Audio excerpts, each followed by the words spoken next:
Beginning in the late 17th century, there was a cultural movement of intellectuals who's now referred to as the Age of Enlightenment. Their purpose was to reform society using reason, to challenge ideas grounded in tradition and faith, and to advance knowledge through the scientific method. It promoted scientific thought, skepticism, and intellectual interchange. The Enlightenment was, at the time, a revolution in human thought.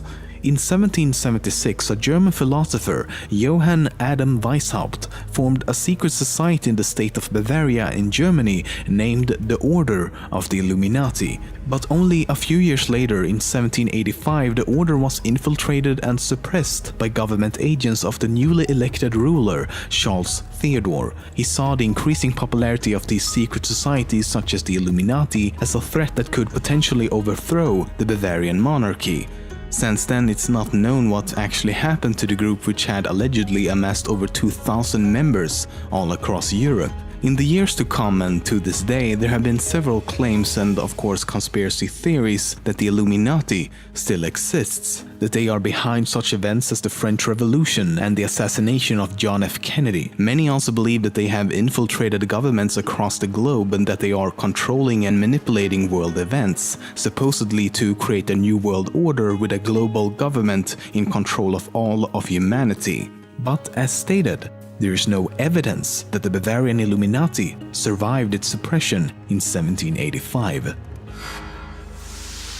Today, there are quite a few organizations that claim to be the real Illuminati. None of them have any proof, of course, so you would have to take their word for it. Unlike the original Bavarian Illuminati, who tried to remain a secret society, these modern iterations are not afraid of making their existence very public, websites and social media alike. Often they do so for the sole purpose of attracting new members.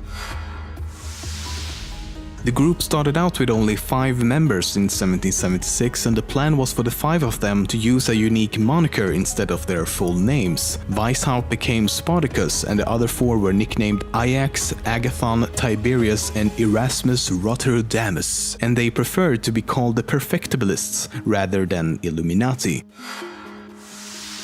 It's interesting that today the Illuminati is almost synonymous with conspiracy theory, and that they are often depicted in various forms of media as a group that lurks in the shadows and pulls the strings behind the scenes, so to speak. Because the reason the Illuminati was formed in the first place was to oppose superstition, religious influence over public life, and most ironically, abuse of state power. Abuse of state power. The very ideas they were against in the beginning are what we claim they are behind today. So what makes the Illuminati so special? Because as I mentioned, there were many other secret societies at the time, and they were all shut down and disbanded in 1785. Well, the reason for this can be credited to a few fictional books and I guess a little bit of luck.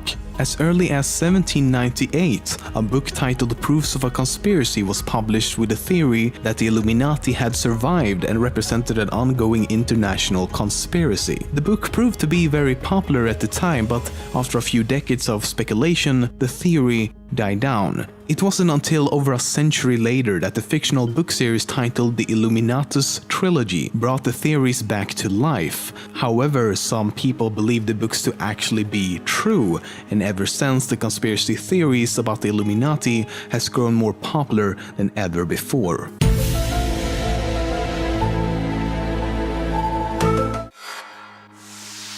On a less serious note, if you go to itanimulli.com, which is Illuminati spelled backwards, it will redirect to the NSA website. Must be a conspiracy.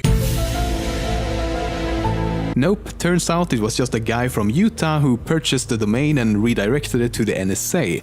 Or was it?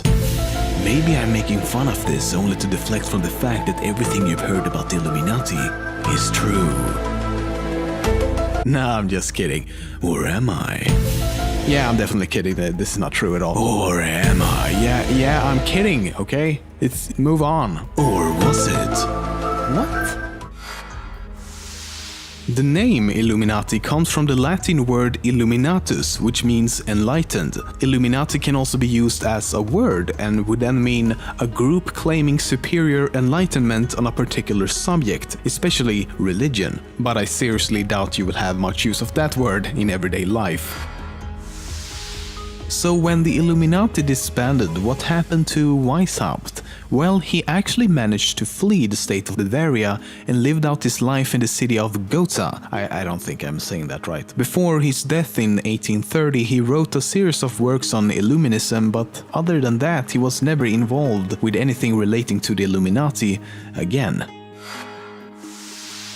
If you've heard about Illuminati before, it's very likely you've seen this symbol time and time again. It's usually referred to as the Eye of Providence or simply the All-Seeing Eye, and if you're from the US, you probably see it every day as it's on the back of the $1 bill. But this is in fact not a symbol of the Illuminati. No, they use a symbol or logo, if you will, called the Owl of Minerva. So why is this symbol so strongly associated with the Illuminati? Well, we don't really know how it happened or who was the first to use it in that way, but it's pretty easy to see why. Many religions past and present have used the image of an eye to represent God or some sort of higher power. One of the earliest known examples is the Eye of Horus, an ancient Egyptian symbol of protection and royal power. So given the original symbolism behind the eye and that the Illuminati is often portrayed as watching our every move, it seems quite fitting. But then there's the pyramid. It has nothing to do with God or higher power and everything to do with the United States, because the pyramid has 13 steps which represents the original 13 colonies. How you get that to mean Illuminati, I don't know, but conspiracy theorists finds a way. Well, there it is.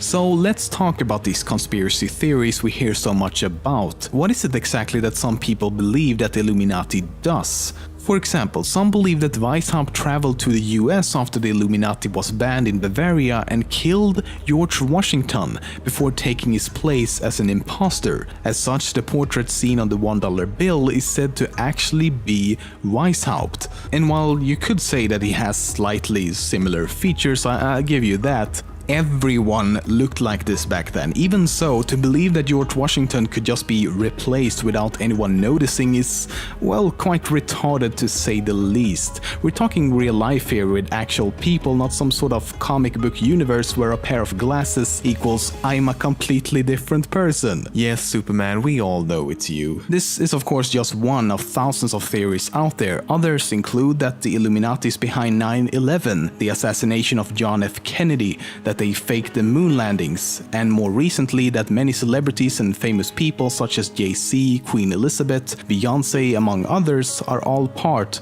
of the Illuminati. But the most common theory regarding the Illuminati is something called the New World Order. The premise is that they have infiltrated governments, politicians, corporations, and other key roles in society to eventually take control of the world to form a totalitarian global government. If we're going to get really extreme, many also believe that they're somehow connected to the Nazis, that they are the embodiment of Satan, and yeah, we're not gonna follow Alice further down the rabbit hole. There's just way too much convoluted speculation and opinions surrounding all of this, and quite frankly, in the end, it's gonna be up to you what you want to believe. Oh, and before you go, don't forget to check out All Time Conspiracies. They also made a video about the Illuminati over on their channel. But what does it mean? Is all of this just a mere coincidence? Or is it in fact a secret message from our favourite pop stars? Are Kanye, Keisha, Lady Gaga, Drake and Jay-Z all trying to tell us something? Something that we shouldn't know about the darker side of the music industry? In 2009, Kanye West...